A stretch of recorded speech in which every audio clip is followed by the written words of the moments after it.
जरा सोचो 12वीं सदी का एक योद्धा किसी तरह हमारे आज की दुनिया में पहुंच जाए। कहानी की शुरुआत होती है 12वीं सदी से, जहां अर्ल ऑफ वैरविक बहुत गुस्से में था क्योंकि राजकुमारी की शादी किसी और के साथ होने वाली थी। उसने अपनी इस परेशानी को हल करने के लिए एक चुड़ैल को पैसे देकर राजकुमारी के मंगेतर को जान से मरवाने को कहा। इस मंगेतर का नाम था टीबो, जो अपने परिवार और अपने नौकर आंद्रे के साथ राजा के महल जा रहा था। टीबो एक नेक दिल आदमी था जो हमेशा जरूरतमंदों की मदद करता। जैसे ही वो लोग महल में पहुँचे, वो जाकर राजकुमारी रोजलिन से मिला। राजकुमारी ने भी अपने प्यार की निशानी के तौर पर उसे एक लॉकेट दिया। उसी दिन शाम को जश्न के दौरान चुड़ैल ने राजकुमारी के ग्लास में कुछ खास चीज मिला दी, जिसे पीने के बाद राजकुमारी को हर जगह सिर्फ राक्षस ही राक्षस दिखेंगे। लेकिन जब चीयर्स करने की बारी आई तो टीबो और राजकुमारी ने अपने ग्लास आपस में बदल लिए, जिस वजह से अब टीबो को हर जगह राक्षस दिख रहे थे और उसने अनजाने में राजकुमारी पर ही हमला कर दिया, जिसके बाद उसे ले जाकर एक कमरे में बंद कर दिया गया जब तक कि उसकी सजा का फैसला नहीं हो जाता। कुछ ही घंटों बाद आंद्रे और एक जादूगर भेस बदल कर उससे मिलने पहुंचे। उधर जादूगर ने बताया कि वो राजकुमारी को जिंदा तो नहीं कर सकता, लेकिन टीबो को वक्त में पीछे भेजकर इस पूरे हादसे को रोका जा सकता है। इसके बाद उसने एक खास काढ़ा तैयार किया। टीबो को जादूगर पर पूरा यकीन नहीं था, तो पहले उसने थोड़ा सा काढ़ा आंद्रे को पिलाया और फिर बाद में खुद पी लिया। फिर दोनों ने साथ में एक मंत्र पढ़ा, जिसके बाद वो दोनों गायब हो गए। उनके गायब होने के बाद जादूगर को याद आया कि काढ़े के अंदर सबसे जरूरी चीज तो मिलाना ही भूल गया। उधर आंद्रे और टीबो वक्त में पीछे जाने के बजाय 21वीं सदी के एक म्यूजियम में पहुंच गए थे, जहां उन्हें अचानक देखकर सभी लोग डर रहे थे। टीबो और आंद्रे को खुद कुछ समझ नहीं आ रहा था, और जब टीबो ने अपनी तलवार निकालकर घुमानी शुरू की तब तो वहां भगदड़ी मच गई। जैसे ही वो दोनों पार्किंग पहुंचे तो उन्हें लगा कि वो नर्क में आ गए हैं। वो उनके सामने से तेजी से जाती हुई गाड़ियों को देखकर डर रहे थे, क्योंकि उन्हें लग रहा था कि ये किसी तरह का ड्रैगन है। इसी चक्कर में टीबो ने तो अपनी तलवार से एक गाड़ी पर हमला ही कर दिया। वो वापस से म्यूजियम पहुंचे तो उन्हें पुराने जमाने की चर्च जैसी एक जगह दिखी। वो तुरंत घुटनों पर बैठकर प्रार्थना करने लगे, लेकिन तभी पुलिस ने आकर उन्हें अरेस्ट कर लिया। उनकी सभी चीजों को जब्त करके मेडिवियल आर्ट डिपार्टमेंट की हेड जूलिया के पास ले जाया गया। जूलिया हूबहू राजकुमारी रोजलिन जैसी दिखती थी, क्योंकि वो भी उसी राजघराने से ताल्लुक रखती थी। उसे देखकर बहुत हैरानी हुई कि ये सारा सामान चोरी का नहीं बल्कि असली था, और टीबो की अंगूठी पर उसके परिवार का निशान भी था।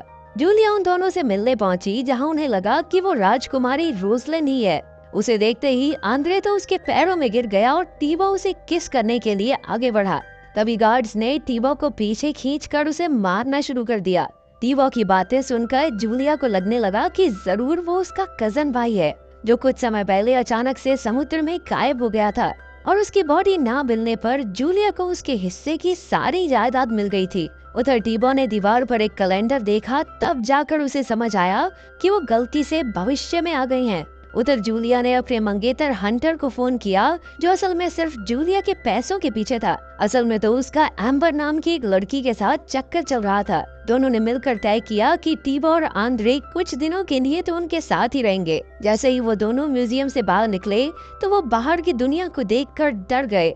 उधर 12वीं सदी में गार्ड्स टीबो के कमरे का दरवाजा तोड़ने की कोशिश कर रहे थे, लेकिन उनके अंदर आने से पहले ही जादूगर ने भी वो काढ़ा पी लिया और गायब हो गया। उधर जूलिया को आंद्रे को अपनी गाड़ी में बैठाने के लिए मनाना पड़ा, क्योंकि वो अपने मालिक के साथ एक जैसी सीट पर बैठने के लिए तैयार नहीं था।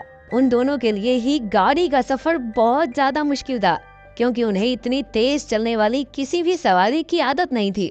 पिछली सीट पर बैठे आंद्रे ने तो हंटर के सूटकेस में ही उल्टी कर दी।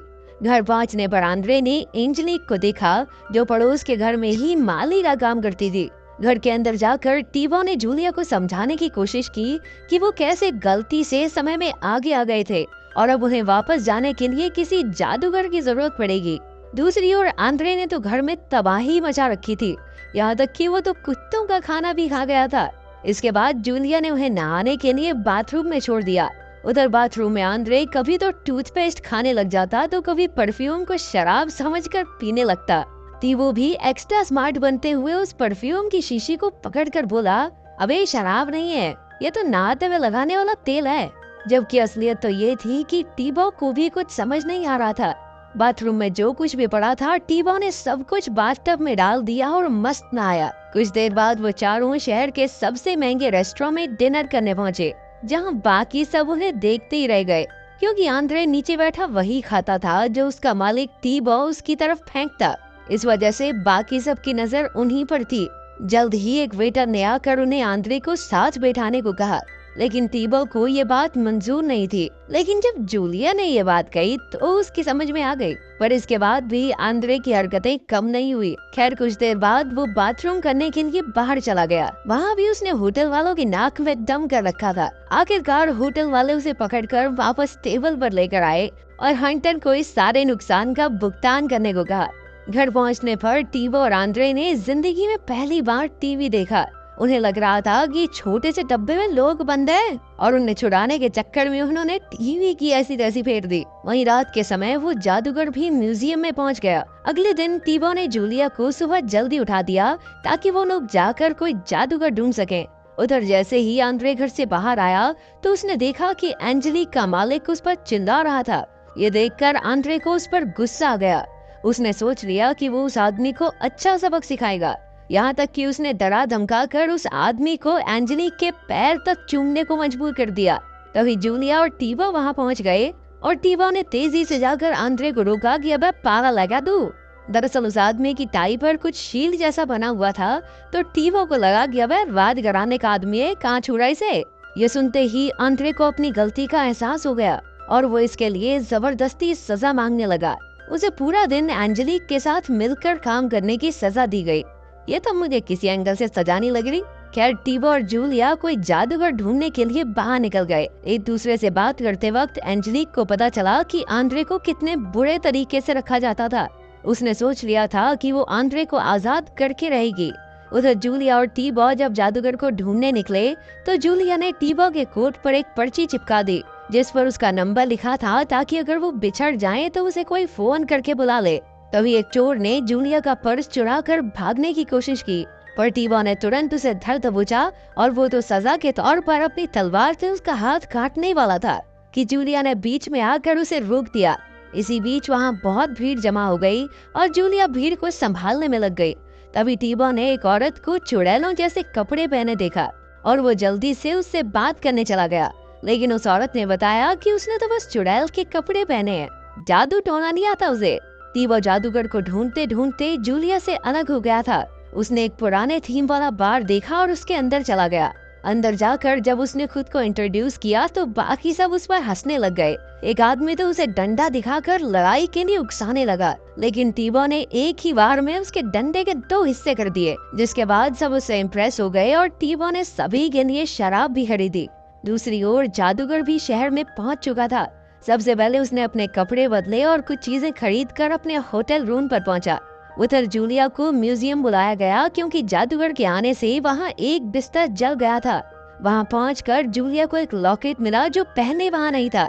उस लॉकेट के अंदर जादूगर का मौजूदा पता लिखा था। जल्द ही जूलिया को उस बार से फोन आया जहां टीबो मौजूद था। उन्हें जूलिया का नंबर उसी पर्ची से मिला जो उसने टीबो के कपड़ों पर चिपकाई थी। वो बार से टीबो को लेकर उसी होटल में पहुंची जहां जादूगर रुका हुआ था। जादूगर ने उन्हें भरोसा दिलाया कि इस बार वो बिल्कुल सही काढ़ा बनाएगा, पर इसके लिए उन्हें शाम तक वेट करना होगा। उनके निकलते ही जादूगर ने अपना बनाया एक जादुई काढ़ा टेस्ट किया, लेकिन तभी वहां जबरदस्त धमाका हो गया, जिसके बाद जादूगर का शरीर लोहे का बनकर इधर उधर गिर गया। उधर एंजेलिक आंद्रे को जिंदगी जीना सिखा रही थी। उसने एक रूबी बेचकर आंद्रे के लिए नए कपड़े खरीदे और उसे एक अच्छी जगह खाना खिलाने लेकर गई। एंजेलिक ने आंद्रे को अपनी नौकरी छोड़कर उसके साथ रहने को कहा, लेकिन आंद्रे के अंदर टीबो को ये बात बताने की हिम्मत नहीं थी। इधर शहर के दूसरी तरफ टीबो और जूलिया भी डिनर करने गए थे, जहां जूलिया ने टीबो की मदद करने का वादा किया। इस पर टीबो ने उसे बताया कि वो एक बहादुर लड़की है, पर जूलिया खुद को बहादुर नहीं मानती थी क्योंकि हंटर उसे हमेशा कमजोर महसूस करवाता था। इस पर टीबो ने उसे बाहर ले जाकर तलवार चलाना सिखाया। उधर हंटर और एम्बर एक क्लब में पार्टी करने पहुंचे, पर वो नहीं जानते थे कि आंद्रे और एंजेलिक भी वहीं मौजूद थे। आमना सामना होने पर हंटर ने एम्बर को अपनी बहन बताया, लेकिन एम्बर अपना पर्स वहीं भूल गई जो आंद्रे को मिल गया। उधर जादूगर ने भी एक मंत्र पढ़कर अपने शरीर को वापस से जोड़ा और होटल से भाग निकला। उधर जादूगर भी जूलिया के घर पहुंचकर वो खास काढ़ा बनाने लगा। जब टीबो ने आंद्रे से इस बारे में पूछा तो उसने साथ चलने से इनकार कर दिया, क्योंकि अब वो एंजेलिक के साथ 21वीं सदी में ही रहना चाहता था। इस बात पर टीबो को बहुत गुस्सा आया, पर जूलिया के समझाने पर वो मान गया।